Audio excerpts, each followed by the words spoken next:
എല്ലാവർക്കും വിനീത നമസ്കാരം. ശ്രീമദ് ഭാഗവതം നവമസ്കന്ധം അധ്യായം 13 ശ്ലോകം 22, 23, 24, 25, 26, 27 7 ശ്ലോകങ്ങൾ ഇന്ന് നമുക്ക് നോക്കാം. ഈ 7 ശ്ലോകങ്ങളോട് കൂടിയിട്ട് ഈ 13ാമത്തെ അധ്യായം ഇവിടെ സമാപിക്കുകയാണ്. ശുക്ലാംബരധരം വിഷ്ണു ശശിവർണം ചതുർഭുജം പ്രസന്നവദനം ധ്യായേൽ സർവവിഘ്നോപശാന്തയേ ഗുരവേ സർവലോകാനാം ഭിഷജേ ഭവരോഗിണാം നിധയേ സർവവിദ്യാനാം ദക്ഷിണാമൂർത്തയേ നമഃ. പീതാംബരം കരവിരാജിത ശംഖചക്ര കൗമോദഗീ സരസിജം കരുണാസമുദ്രം രാധാസഹായം അതിസുന്ദരമന്ദഹാസം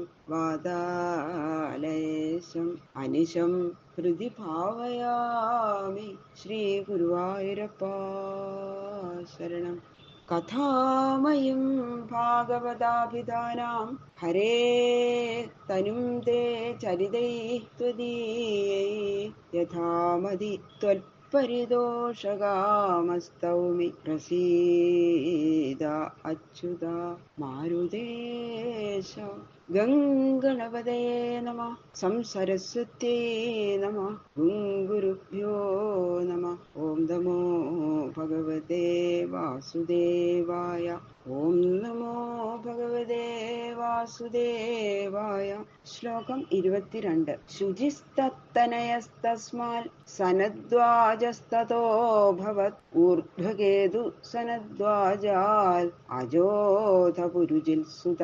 ശതദ്യുമ്നന്റെ പുത്രൻ ശുചി, അദ്ദേഹത്തിന്റെ പുത്രൻ സനദ്വാജൻ, അദ്ദേഹത്തിന്റെ പുത്രൻ ഊർധ്വകേതു, അദ്ദേഹത്തിന്റെ പുത്രൻ അജൻ, അജന്റെ പുത്രൻ പുരുജിത്. അരിഷ്ടനേമിസ്തസ്യാപി ശ്രുതായുസ്തൽ സുപാർശ്വക തതശ്ചിത്രരഥോ യസ്യ ക്ഷേമധിർമിഥിലാധിപ. പുരുജിത്തിന്റെ പുത്രൻ അരിഷ്ടനേമി, അദ്ദേഹത്തിന്റെ പുത്രൻ ശ്രുതായുസ്, അദ്ദേഹത്തിന്റെ പുത്രൻ സുപാർശ്വകൻ, അദ്ദേഹത്തിന്റെ പുത്രൻ ചിത്രരഥൻ, അദ്ദേഹത്തിന്റെ പുത്രൻ ക്ഷേമധി. ഇവരെല്ലാവരും മിഥിലയുടെ രാജാക്കന്മാരായിരുന്നു, മിഥിലാധിപന്മാരായിട്ടുള്ള രാജാക്കന്മാർ. തസ്മാൻ ഹേമരഥസ്തസ്യ സുത സത്യരഥസ്തദാ ആസീത് ഉപഗുരുസ്തസ്മാത് ഉപഗുപ്തോഗ്നിസംഭവ. ക്ഷേമനിധിയിൽ നിന്ന് ഹേമരഥൻ ഉണ്ടായി. ഹേമരഥന്റെ പുത്രൻ സത്യരഥൻ, സത്യരഥന്റെ പുത്രൻ ഉപഗുരു, ഉപഗുരുവിന്റെ പുത്രൻ ഉപഗുപ്തൻ. ഈ ഉപഗുപ്തൻ അഗ്നിയുടെ അംശത്തിൽ നിന്ന് ജനിച്ചവനാകുന്നു. ശ്വസനസ്ത്വഥതൽ പുത്രോ സുവർച്ചായൽ സുഭാഷണ ശ്രുതസ്തോ ജയസ്തസ്മാൽ വിജയോസ്മാധൃതസിത. ഉപഗുപ്തനിൽ നിന്ന് ശ്വസനനും, അദ്ദേഹത്തിൽ നിന്ന് സുവർച്ചസും, അദ്ദേഹത്തിൽ നിന്ന് സുഭാഷണനും, അദ്ദേഹത്തിൽ നിന്ന് ശ്രുതനും, അദ്ദേഹത്തിൽ നിന്ന് ജയനും, ആ ജയന്റെ പുത്രൻ വിജയൻ, വിജയനിൽ നിന്ന് ധൃതൽ എന്നൊരു പുത്രനും ഉണ്ടായി. ശുനകസ്തൽ സുതോ ജജ്ഞേ വീതഹവ്യോ ധൃതിസ്തദാ ബഹുലാശ്വോ ധൃതേസ്തസ്യ ധൃതിരസ്യ മഹാവശി. ധൃതപുത്രൻ ശുനകൻ, അദ്ദേഹത്തിന്റെ പുത്രൻ വീതഹവ്യൻ, അദ്ദേഹത്തിൽ നിന്ന് ധൃതി, ധൃതിയിൽ നിന്ന് ബഹുലാശൻ, ബഹുലാശനിൽ നിന്ന് കൃതിയും, കൃതിയിൽ നിന്ന് മഹാവശിയും ഉണ്ടായി. ഏതേവൈമിത് മൈഥിലാരാജൻ ആത്മവിദ്യാവിശാരദാ യോഗേശ്വര പ്രസാദേന ദ്വന്ദ്വേർമുക്ത ഗൃഹേഷ്വപി. രാജൻ, ഹേ രാജാവേ, മൈഥില ഏതേ, മിഥില രാജാക്കന്മാരായ ഇവർ ആത്മവിദ്യാവിശാരദാഹ, ആത്മവിദ്യയിൽ നിപുണന്മാരും, യോഗേശ്വര പ്രസാദേന, യോഗേശ്വരന്മാരുടെ അനുഗ്രഹത്താൽ, ഗൃഹേഷു അപി, ഗൃഹങ്ങളിലും, ദ്വന്ദ്വൈ, ദ്വന്ദ്ങ്ങളാൽ, മുക്താഹ, മോചിക്കപ്പെട്ടവരും ആയിരുന്നു. ശ്രീ ശുകബ്രഹ്മർഷി പറയണു, ഹേ രാജൻ, മിഥില രാജ്യത്തെ ഭരിച്ചിരുന്ന ഈ രാജാക്കന്മാരെല്ലാവരും അവര് മൈഥിലന്മാര് എന്ന പേരാണ്, അവര്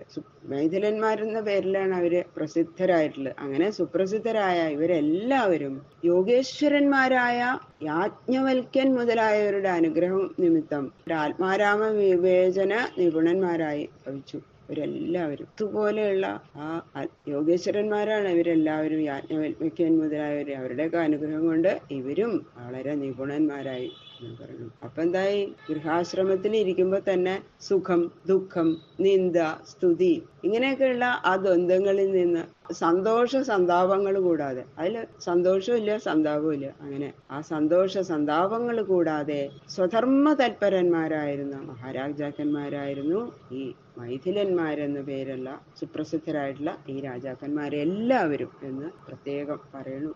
ഇത് ശ്രീമൽ ഭാഗവതേ മഹാപുരാണേ പാരമഹംസ്യാം സംഹിതായാം നവമസ്കന്ധേ നിമിവംശ നിരൂപണം നാമ ത്രയോദശോധ്യായ. സർവത്ര ഗോവിന്ദനാമ സങ്കീർത്തനം. ഗോവിന്ദ ഗോവിന്ദ. ഈ 13-ാമത്തെ അധ്യായം ശ്രീ ഗുരുവായൂരപ്പന്റെ ശ്രീപാദങ്ങളില് സമർപ്പിക്കുന്നു. കായേന വാചാ മനസേന്ദ്രിയേർവാ ബുദ്ധ്യാത്മനാ വാ പ്രകൃതേ സ്വഭാവാൽ കരോമി യദ്യൽ സകലം പരസ്മൈ നാരായണായേതി സമർപ്പയാമി. സർവം ശ്രീകൃഷ്ണാർപ്പണമസ്തു.